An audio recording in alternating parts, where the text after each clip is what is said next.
Good morning, Gracians, and welcome to our daily devotional, Grace Every Morning.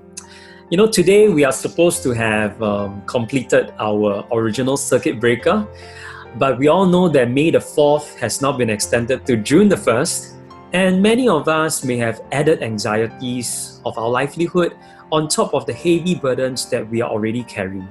May I speak God's unsurpassable peace into your hearts at the start of this week. It's day 15 today, and we are reflecting on Genesis 15. The essence of this chapter is that the promises to faith are more certain than the conclusions of logic. If God had a cabinet of promises, then faith would be the key that unlocks it. I believe that there are two verses in this chapter that are key for our reflection.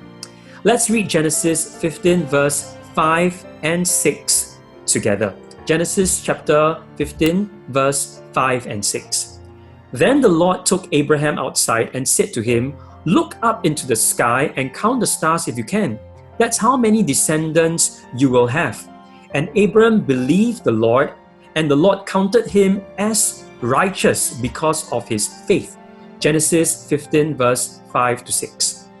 You see, it is practically impossible to stargaze in Singapore thanks to the light pollution from our endless number of buildings. That's why when I go overseas, I try to find an evening to stargaze. Turn up your screen brightness right now, and you can take a look at the picture that I put beside the verse. That's something that I took in Australia. And there are easily hundreds of stars that my phone could capture, and probably thousands that it couldn't. Besides pretending that I know where Orion, Bear, Pleiades, and Chambers of the South are, I think about how far they are, how small I am, and how insignificant my existence is on Earth, and of course, how short my life is in context of history, and most importantly, how much God loves me. So imagine with me for a moment that God leads you to a nearby park, alone with a mask, and at a safe distance from others, of course, then speaks personally, gently, and intimately with you. And he tells you, that's how many days your husband will work before his breakthrough.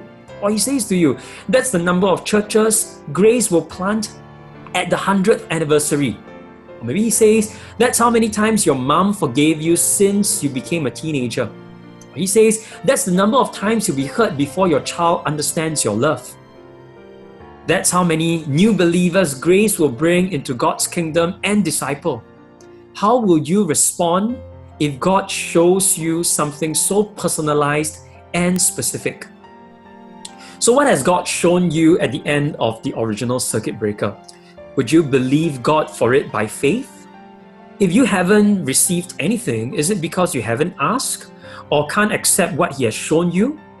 The extended circuit breaker is kind of like a reset button to reset this reset. Don't let it go to waste. Hold on to that thought today as I close in prayer. Lord, I thank you that we serve a speaking God. And Father, we thank you that you are indeed a God of promises. Thank you for inviting us to begin this journey of faith together with you. Help us to walk by faith and not by sight. And help us to cling on to your promises in uncertain times. Amen. Thank you for joining us today. I'd like to invite you to take some time now to reflect on the questions I've prepared for you and your family. Thank you for joining me today, and may God extend your faith just as our nation extends our circuit breaker. Join us again tomorrow at Grace Every Morning. God bless you.